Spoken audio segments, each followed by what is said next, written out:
Jadi, Roro Jonggrang itu putri dari Prabu Baka. Baka dari Kerajaan Prambanan di daerah istimewa Yogyakarta, Indonesia. Roro Jonggrang itu punya paras yang cantik dan jelita dan dilamar oleh seorang satria yang bernama Bondowoso dari Kerajaan Pengging. Roro Jonggrang bersedia menerima lamaran itu asalkan Bondowoso mampu membuatkan 1000 candi dan 2 buah sumur dalam waktu semalam. Mampukah Bondowoso memenuhi syarat yang diajukan oleh Roro Jonggrang tersebut? Ini asal muasal kuli jauh. Dalam Sorry, gue potong. Jadi itu. Sekali lagi cerita ini disalur dari cerita rakyat Nusantara.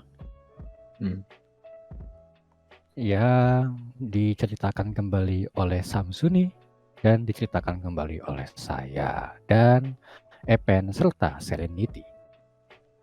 Azik. Enjoy. Kita ganti lagu ya dulu ya. Kowera iso. Oh, bukan yang itu. Bukan. Oh, bukan. Oke.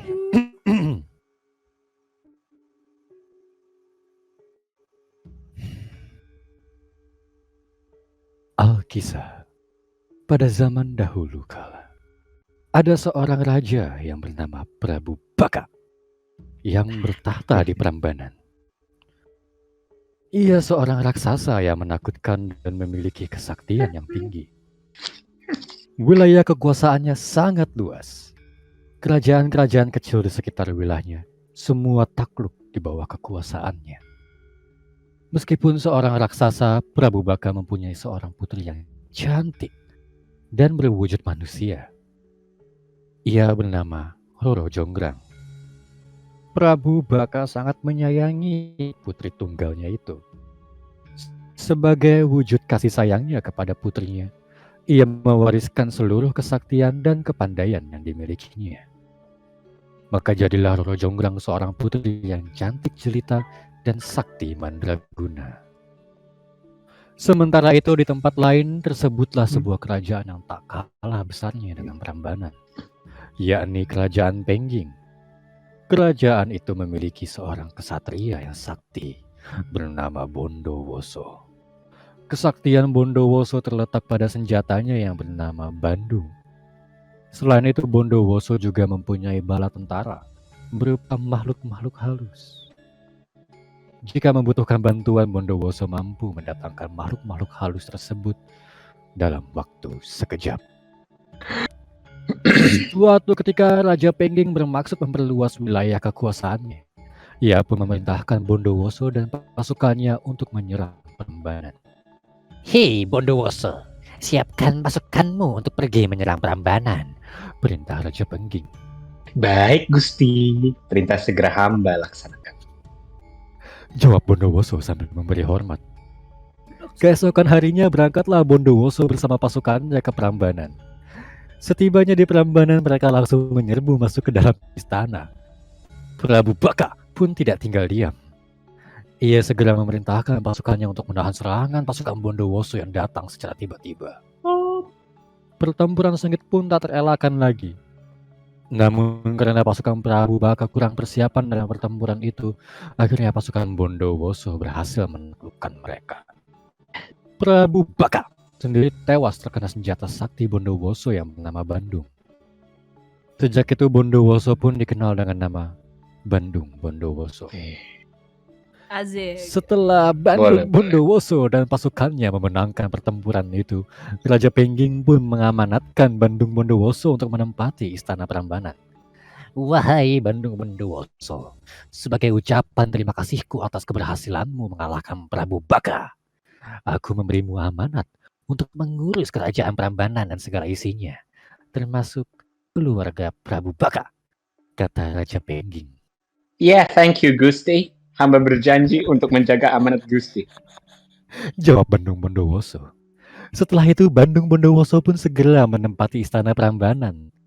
Pada saat hari pertama menempati istana Prambanan, ia langsung terpesona melihat kecantikan Roro Jonggrang dan berniat untuk menjadikannya sebagai permaisuri. Pada suatu hari, Bandung Bondowoso menyatakan maksud hatinya kepada Roro Jonggrang. Wahai Putri Roro Jonggrang, bersediakah engkau menjadi permaisuriku? Tanya Bandung Bondowoso. Roro Jonggrang tidak langsung menjawab pertanyaan itu. Ia hanya terdiam dan kebingungan.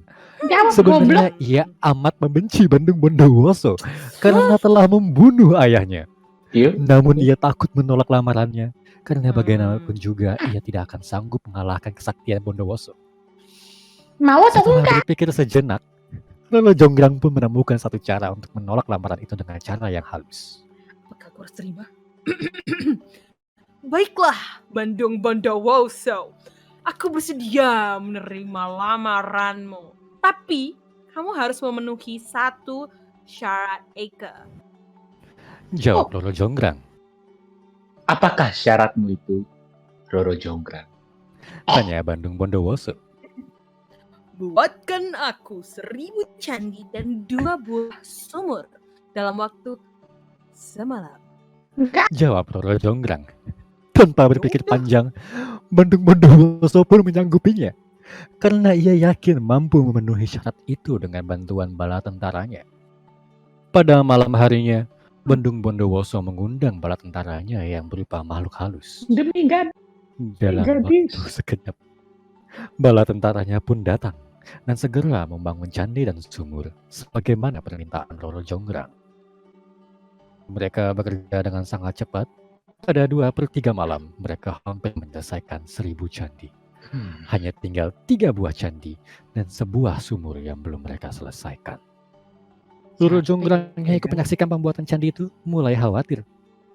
Ia pun segera memberitahukan hal itu kepada salah seorang dayang kepercayaannya.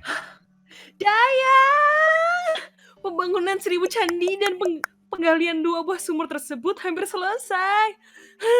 Apa yang harus kita lakukan? Tanya Roro Jonggrang kepada dayang itu. Tenang, Gusti. Pasti ada cara. Bacot. Bukan. Pasti Oke, ada sorry. jalan keluarnya. Cover. Sorry. Hibur dayang itu. Roro Jonggrang kembali berpikir keras dan ia pun menemukan jalan keluarnya.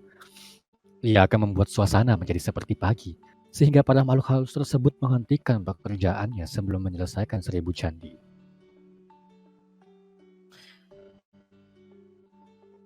Mana nih? Teman-teman. Dayang. Dayang. Segera bangun. Dayang! Aduh, gimana sih? Segera bangunkan teman-temanmu. Suruh mereka membakar jerami dan menumbuk padi di lesung. Serta menaburkan bunga-bunga yang... Saya mencium bau-bau harum. Perintah Roro Jonggrang. Baik, Gusti. Jawab dayang itu seraya bergegas masuk ke dalam istana membangunkan dayang-dayang lainnya. Dayang-dayang pun bangun dan segera melaksanakan perintah Roro Jonggrang. Tak berapa lama tampaklah cahaya kemerah-merahan dari arah timur akibat dari pembakaran jerami. Suara lesung pun terdengar bertalu-talu. Bau harum bunga-bungaan mulai tercium. Beberapa saat kemudian, suara ayam jantan berkokok mulai terdengar. Para bala tentara Bandung Bondowoso pun segera menghentikan pekerjaannya karena mengira hari sudah pagi. Udah habis. Ya. Thank you ya, bro. Mereka pergi meninggalkan tempat pembuatan candi tersebut. Padahal kurang sebuah candi lagi yang belum mereka selesaikan. Batu-batu berukuran besar masih berserakan di tempat itu. Melihat sobat-sobatnya kembali ke alamnya, Bandung Bondowoso berteriak dengan suara keras. Kembalilah. Hari belum pagi. Gerakkan 1000 candi, tinggal sebuah candi lagi. Rupanya Bandung Bondowoso berbisik. Nampaknya suaranya habis. Karena suaranya kecil, para makhluk halus tersebut tidak mendengar teriakannya. Akhirnya Bandung Bondowoso berniat meneruskan pembangunan candi itu untuk menggenapi 1000 candi. Gua aja Namun udah. belum selesai candi itu, ia buat pagi sudah menjelang. Ia pun gagal memenuhi permintaan Roro Jonggrang. Mengetahui kegagalan Bondowoso tersebut, Roro Jonggrang segera menemuinya di tempat pembuatan candi itu. Gimana Bandung Bondowoso? Apakah candiku sudah selesai? Tanya Roro Jonggrang sambil terkekeh-kekeh. Betapa marahnya Bandung Bondowoso melihat sikap Roro Jonggrang itu. Apalagi setelah ia mengetahui bahwa Roro Jonggranglah yang telah menggagalkan usahanya. Ia pun melampiaskan Ayo. kemarahannya dengan mengutuk Roro Jonggrang menjadi arca. Hei Roro Jonggrang, kamu Halo. telah Halo, hai. Kamu telah menggagalkan usahaku untuk mewujudkan 1000 candi yang kurang satu lagi. Jadilah kau arca dalam candi yang ke-1000. Teriak Bandung Bondowoso. Berkat kesaktian Bandung Bondowoso, seketika itu pula Roro Jonggrang berubah menjadi arca batu. Wujud arca itu sangat cantik. Gua kawin Secantik yang lain. Roro Jonggrang. Thank you. Hingga kini arca itu dapat disaksikan di dalam ruang candi besar yang bernama Candi Roro Jonggrang yang berada di dalam kompleks Candi Prambanan. Sementara candi-candi yang ada di sekitarnya disebut dengan Candi Sewu. Sewu dalam bahasa Jawa berarti 1000. Masih Sekian cantik, guys. cerita dari Roro Jonggrang dari Prambanan di Cantik daerah istimewa selamanya dong. Yogyakarta. Sekarang aku nikah gimana? Yeay. Yahoo! Lihat deh, cantik selamanya. Oke. Nah ini ada jadi nih kalian berdua nih, thank you banget. Sekarang gue mau nanya, akhir-akhirnya pesan moralnya apa nih yang bisa dipetik dari cerita di atas sebelumnya? Siapa dulu nih? em, Appen dulu deh, Appen. Enggak, apa ya?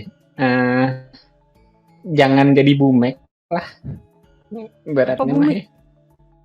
Bucin. Ya bucin, jangan jadi bucin. Maksudnya tapi juga pakai otak gitu kalau mau kerja. Kan lu jadiin orang candi, tapi yang lu mau kawinin yang jadi candi, terus gimana? Jadinya nggak ada yang kesampaian. Tuh, Aku bucin tahu. boleh, bego jangan. Baik. Oke, itu pesan moral dari Epen. Kalau dari Seren? Seren dan Jangan Epen. durhaka sama orang tua, nanti dikutuk jadi batu. Lo Cerita. Oh, Lu beda beda ya, beda. Bukannya ini jadi batu juga ya dikutuknya? Betul juga sih, Oh, tapi jadi- itu bukan orang tuanya. Oh, same difference lah, same difference. Iya. mohon maaf. Jadi intinya adalah jangan memaksakan kehendak kamu. Tapi kalau ada orang sakti yang maksain kehendaknya, terima aja daripada jadi batu. Iya betul. Forced marriage lebih baik daripada jadi candi sih benar. Wah, Daripada terus kena dari- kutuk iya jadi sih, batu. iya sih. Lu jadi batu ngapain aja? Iya kan. Tinggal Dia ngeliatin orang cantik doang. selamanya tapi kayak stuck di situ gimana? Dia juga nggak ngerasain jadi cantik kan, dia jadi batu kan. Tapi tetap selamanya cantik gitu guys. Jadi kayak lihat deh candinya. Cantik sekali kan sampai sekarang. Enggak, biasa Itu aja. yang jadi pertanyaan. Sorry. Ya, Itu sapi yang di bawah nggak ada ceritanya itu. gimana sih? Oh, mungkin Oh, itu salah satu sapi yang lewat kan. Tapi dia tuh nggak sengaja ngelewatin di depannya Bandung Bondowoso sama Roro Jonggrangnya waktu mereka lagi bertengkar. Terus sapinya lewat, terus dikutuk. Nggak sengaja kena sapinya juga. Jadi kena Avada Kedavra juga. tapi Waduh, kalau collateral damage gitu ya. Kasihan. sebenarnya Bandung Bondowoso tinggal manggil 1000 orang terus jadiin candi aja, ngapain dia bangun? Kalau dipikir-pikir. Mungkin menjadiin orang menjadi candi tuh kayak Makan butuh mana marah ya? gitu. Oh. Butuh marah gitu. Oh, Butuh Boleh emotional tuh. whatever strength lah. Ya bisa. Jadi sampai sekarang Bandung Bondowoso. Ya kalau masih hidup ya. Nggak tahu sih. habis itu Dia nikah cuma kok, kesel aja nikah. kayaknya. Nikah sama yang mana? Oh. Kawin kali. Ah iya, yes. Kawin sama yang lain. Emang laki-laki Sama tuh Bang. gitu, kalau nggak dapat satu tuh gitu. Buset deh. Kenapa sih cowok tuh Apanya cari yang lain tuh, Mas? lah kalau nggak diterima. Terima kalau kalian kurang. Apalagi Roro Jonggrang. All men are Cari batu. trash. Cari batu yang lain kali. Iya. Berarti Dr. Stone originnya dari Roro Jonggrang. Ini apa ini Stonephilia berarti dia ya. Suka batu. Stonephilia. Senku is Roro Jonggrang. Gitu. Batu filia guys.